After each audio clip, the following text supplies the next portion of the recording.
I have a vagina. Just thought you should know. That might not come as a surprise to some of you. I look like a woman, dress like one, I guess. So this is Emily Quinn, and she has a lot to say about being intersexed, being not just straight or male or female.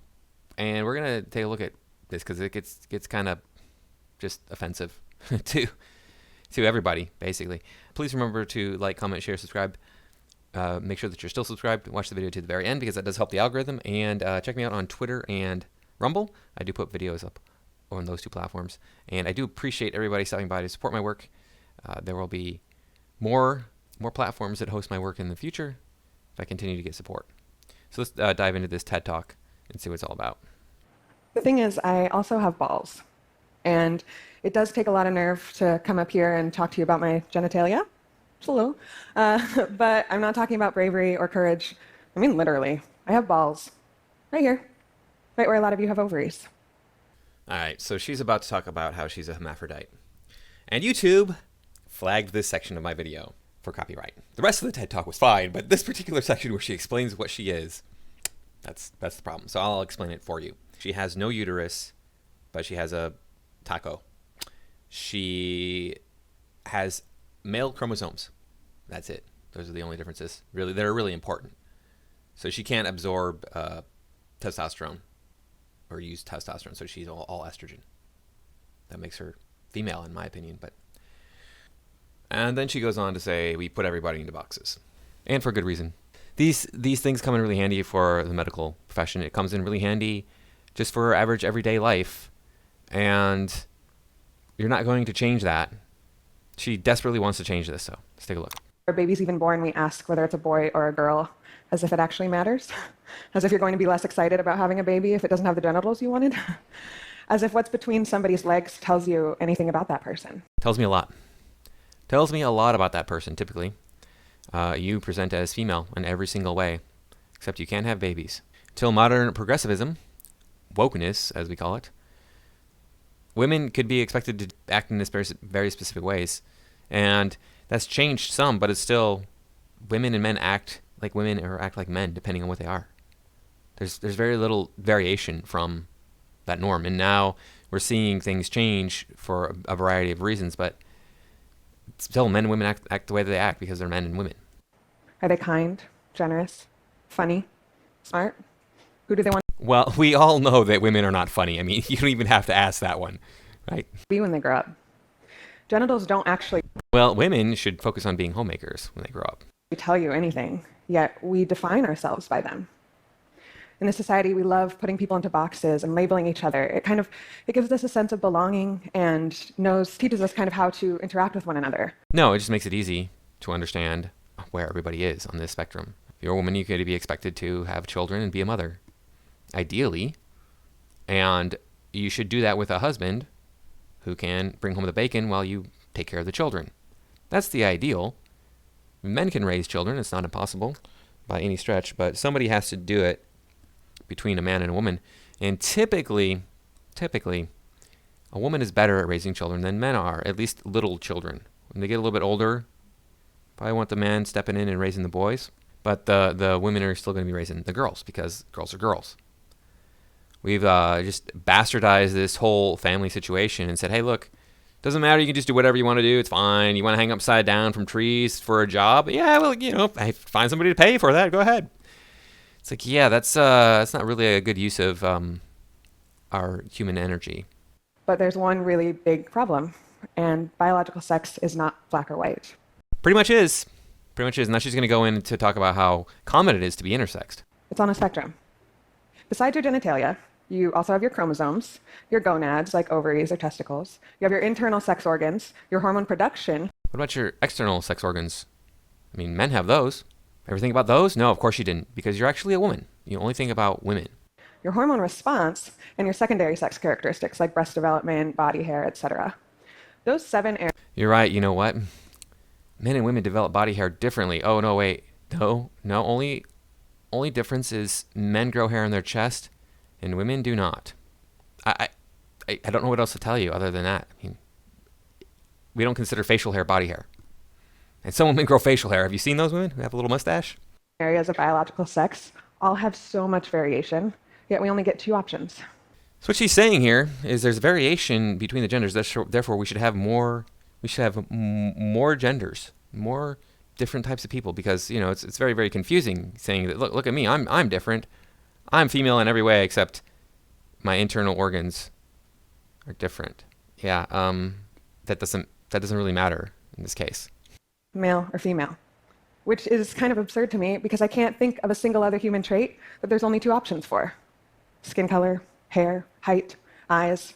You can either have nose A or nose B. That's it, no other options. If there are infinite ways for our bodies to look, our minds to think, personalities to act, wouldn't it make sense that there's that much variety in biological sex too? Not generally, we only think of people as smart or stupid. Either they're stupid or smart, right? Either we think if they're nice or an asshole. Hey, there's a couple different ways that we think of people in a binary. Male, female, stupid, smart, nice or asshole. Did you know that besides XX or XY chromosomes, you could have XX and XY chromosomes? Or you could have an extra X, XXY, or two extra XXXY. Goes on from there. And for those normal people with XX or XY, what does that mean? I have XY chromosomes. If my DNA is found at the scene of a crime, not saying it will, but we'll see. If my skeleton is discovered thousands of years from now, I'll be labeled male. Sure about that?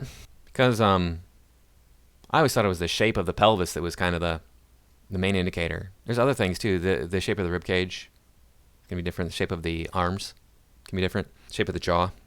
What is the best way to determine the biological gender of a skeleton? The human pelvis. She definitely has a girl pelvis. She has girl legs and a girl pelvis. I don't know what to tell you. Other than that, it's like, we're not checking your DNA when we find a skeleton. Oh, look, we've got to check the DNA and that to determine whether it was male or female. I'm sure sometimes scientists do, but the pelvis is it's the bone shape. If you just look at it and go, women have a different pelvis than men. I'm sorry, that's how it is. This is stuff that I had to study when I was studying art. First year of college. What the hell? People don't know what you're talking about. Is that the truth? My balls would say so. But what about the rest of me? And what if a woman has ovarian cancer and has to have her ovaries removed? Does she still qualify as a woman? Or what about other intersex people who are born without balls or ovaries, or with just one, or a combination of the two? Where do they go? We should make up names for all of these different types of people who have different varying internal organs. I had my appendix removed. I'm not a man anymore. I'm a bukaba. Yeah, these people are ridiculous. To have a uterus to be a woman, so a lot of us are born without one. And some women have their uteruses removed because of whatever, Wow, amazing. They're not women anymore when that happens. That's it. They're not women. She's playing on the conservative argument that a woman is an adult human female. What defines female? The ability to birth children, XX chromosomes, et cetera, these different things. It's like, well, I have XY chromosomes. She said that, right? I have XY chromosomes. Therefore, I'm not a woman. I'm actually a man. See, the conservatives are wrong. They're stupid and evil. We need to be progressive. This is ridiculous. These are the people who want to bring up history every time it's there was slavery. There was Jim Crow. There was redlining. There was 1619. Women didn't have the right to vote until 10 years after men did. All these things are evil and bad, and they affect women today, and they affect blacks today, and they affect this and that and the other thing. They ruined this country. 100 years ago, there would have been no question at all, period, whatsoever, that she was female. 100% female. We wouldn't have the ability to test DNA, to look inside of her and go, you have testicles instead of ovaries. Oh, look inside of her and go, oh, you don't have a womb. She would have been only female. Now the past doesn't matter. See, now the past doesn't matter when it doesn't benefit your argument. Oh, forget about the past. I've been saying forget about the past. I mean, obviously you don't want to forget about it, but let the past lie where it is, and let's move forward. This whole time, but these people are just like obsessed with making sure that everybody bends to their will. Favorite part, genitalia. You either have one or the other, right? You either have a 6-inch long penis that's exactly this thick, jutting straight out of the body at a 90-degree angle, or you have a vagina that's this wide internally and a clitoris that's half an inch above the vaginal opening, and labia that look exactly like they're supposed to look like, according to that one porn video you watched that one time. You know the one. How ridiculous is this statement that she just made? It's just so ridiculous. Doesn't even make any sense. If you've been with more than one sexual partner in your lifetime and you line them up one by one, I guarantee you could identify them just by their genitalia. Think about it. Go on. Yeah. Yeah, most of these women that are on the progressive side of things, I don't think they wouldn't have enough time in several years to figure out the number of men all the men they've been with just by their genitalia. Take them too long.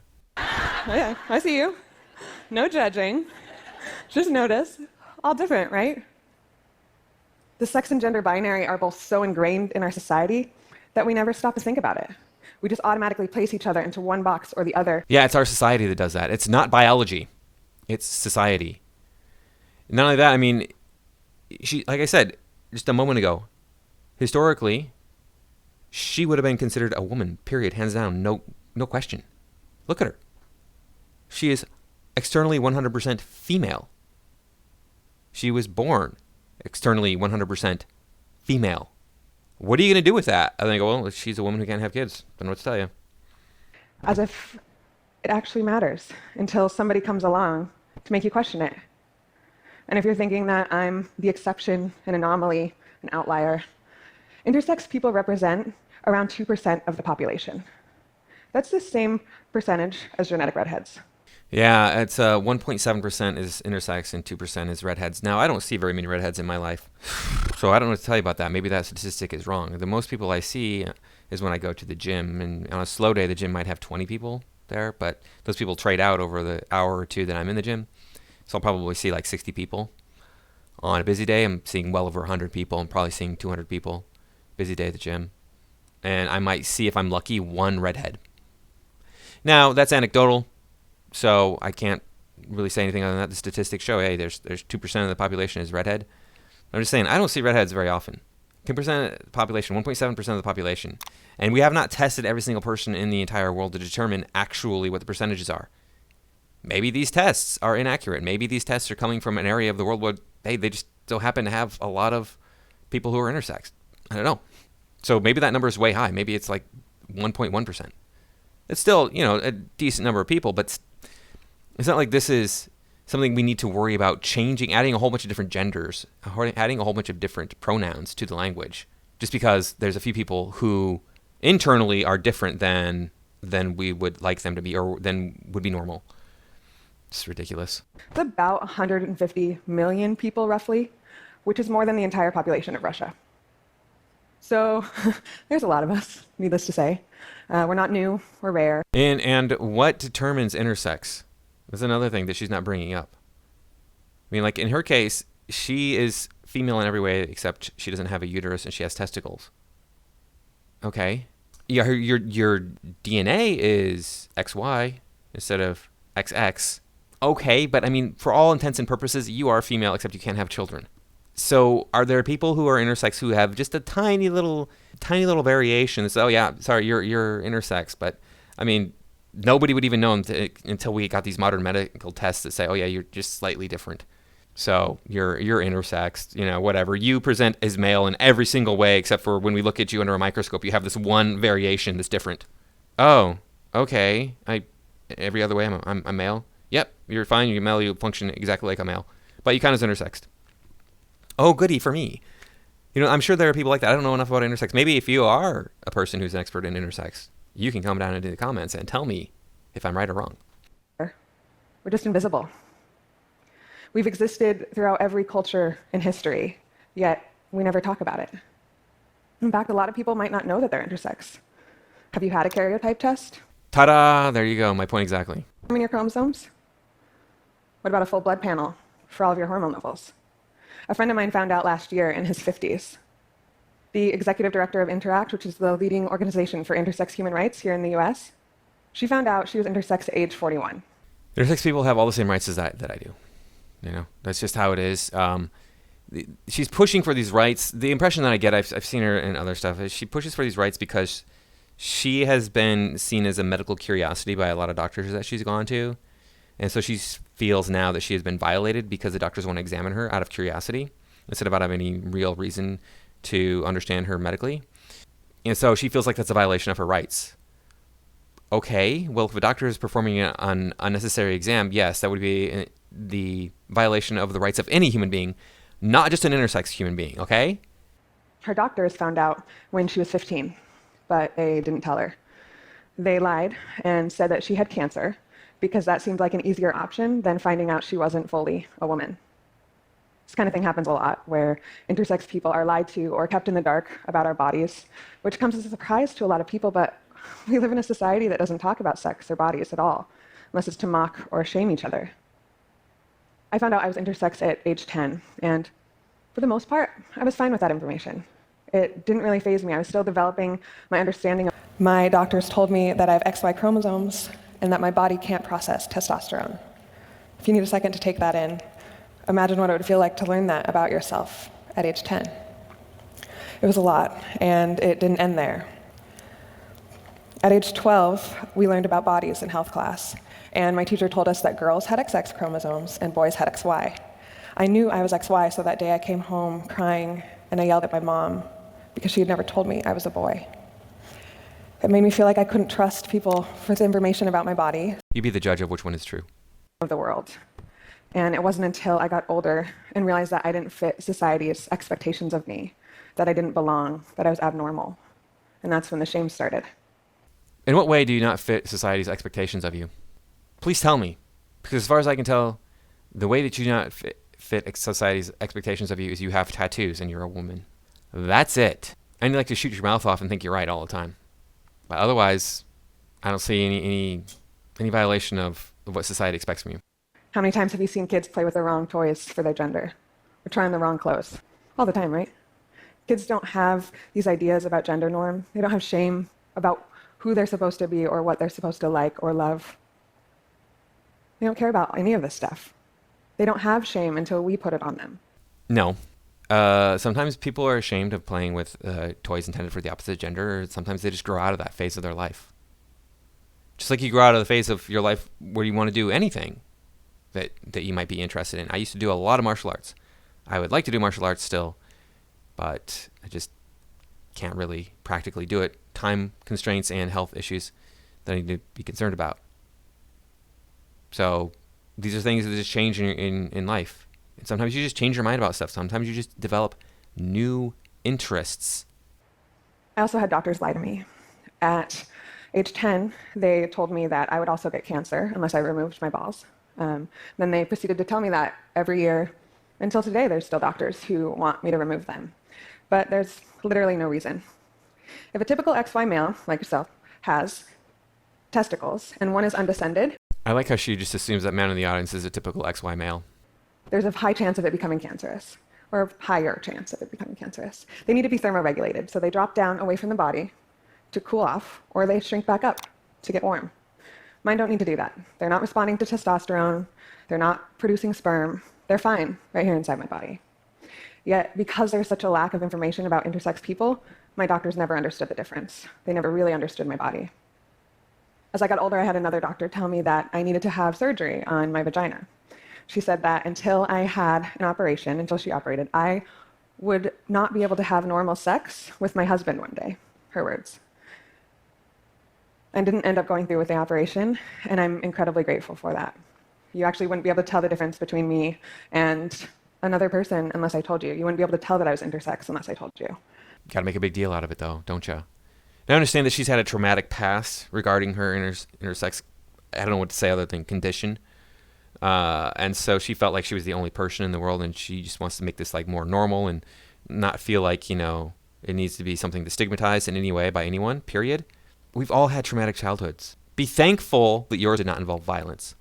But again, because of the lack of understanding about bodies, my doctor didn't understand the difference. And for the most part, my sex life is fine. The only issue that really comes up is that sometimes sexual situations bring up memories of doctors touching me over and over again since I was 10. I've been really lucky to escape. I didn't think I would get emotional. I've been really lucky to escape the physical harm that comes from these unnecessary surgeries. But no intersex person is free from the emotional harm that comes from living in a society that tries to cover up your existence. I don't know why she's crying here. It could be PTSD, or it could be the belief that she was abused. Because in her other TED Talk, she does talk about how things didn't set in right away when she would be told something she didn't understand right away, and it would set in later. And this does happen. Therapists can tell you about this. When a person has had a traumatic, say, childhood, for example, and then they get into a situation where they're uncovering this trauma, they didn't think it was traumatic. They didn't understand that it was traumatic because it was just how they live their life. And then when they're an adult, they understand, oh, this is traumatic now. And then they have a cognitive understanding of that. And then it gives them this emotional response. And I get the impression that's what's happening with her here, is that she was just like, oh, doctors examine me because that's what doctors do. And now she recognizes that, in her mind anyway, as abuse. And so she's having this response to it. Most of my intersex friends have had operations like these. Oftentimes they will remove testes like mine, even though my risk of testicular cancer is lower than the risk of breast cancer in a typical woman with no predisposition, no family history. But we don't tell her to remove her breasts, do we? It's rare to meet an intersex person that hasn't been operated on. And oftentimes these surgeries are done to improve intersex kids' lives, but they usually end up doing the opposite, causing more harm and complications, both physical and emotional. Now, this is something I agree with. What little bit I do know about this, this is not something that's new information for me. I've seen other things about this, and yeah, they do operate a lot because there has been this, I guess, this history of misunderstanding the bodies of intersex people and how they're going to function, and so they will take different parts out that they think are unnecessary, or going to become dangerous later on, and they'll even do it against the wishes of the parents sometimes. It's really kind of horrifying. I'm not saying that doctors are bad or evil. It's just that we live in a society that causes some doctors to fix those of us who don't fit their definition of normal. We're not problems. I don't think it's society. I mean, I think that pretty much society understands that it's like up to the parents to determine what is best for their child. That is a conversation that the parents need to have with the doctors, and they need to come to a conclusion. I don't think that our society says you have to be either male or female. That's it, period. We understand that there's anomalies. We understand this now. We didn't for a long time, but now we do. That need to be fixed. We just live in a society that needs to be enlightened. One of the ways I'm doing that is by creating a genderless puberty guidebook that just what we need. Can teach kids about their bodies as they grow up, not their girl bodies or their boy bodies, just... Yeah, and how are you going to do that? I mean, is it going to be all bodies? Is that what you're going to do? Is just teach about all bodies? Because when I was in grade school, I learned about all bodies and puberty. Their bodies. We often place unrealistic expectations on the things that our bodies do that are outside of our control. I mean, if one man can grow a full, luxurious hipster beard and the other can only grow a few mustache hairs, what does that mean about who they are as men? Nothing. It literally, most likely, just means that their hair follicles respond to testosterone in different ways. Yet, how many times have you heard a man ashamed about something like this? Never. I've never heard a man ashamed about his ability to grow or not grow facial hair. I don't have a great ability to grow facial hair. I was much older before I started growing facial hair. I never really felt like I was less of a man because of it.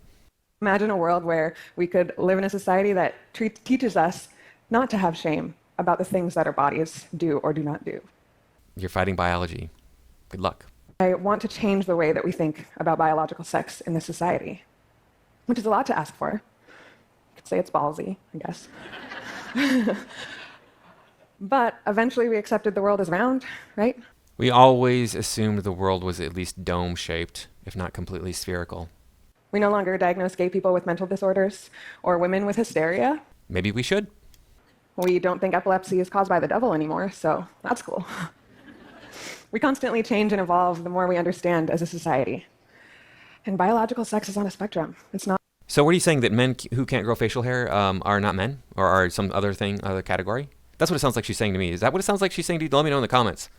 So it sounds like she's saying that there needs to be a whole different spectrum of pronouns for your level of testosterone. How freaking disgusting is this? You're telling me who I am? You're telling me who I am because because you're an expert on this, because you're intersex. No. No, you don't know who I am.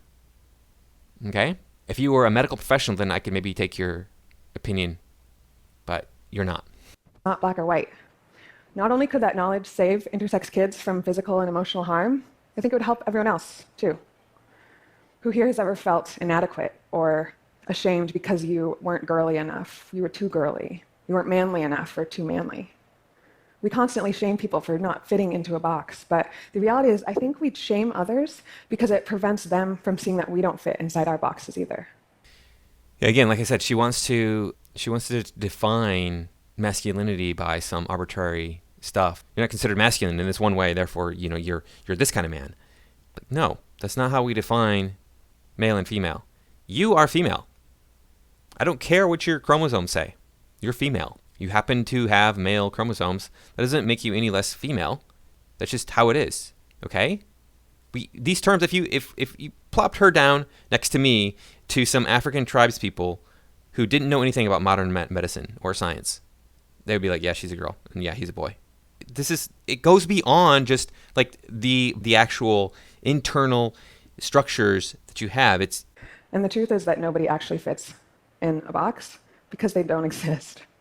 This binary, this false male-female facade is something we constructed. We built ourselves, but it doesn't have to exist. We can break it down, and that's what I want to do. Will you join me? No, I will never join you in that. That is horrifying to me. You want to sit here and say that I am not male. You want to tell me that I am not a man. You're doing the exact thing that you're trying to fight against. You're trying to say, look, I'm special because I'm not female. You could be special too. You're not a male. I like being thought of as a male. I don't know what it would be like to be thought of as a female. Maybe I'd like that more. I don't know. But I am a man. People don't look at me and go, you're not male. I've had a significant number of people think I was gay, but there you go. So I'm that guy. So, what is it about me? I don't know. Because you're smart, you're funny. Ross is smart and funny. Did you ever think that about him? Yeah, right. What is it?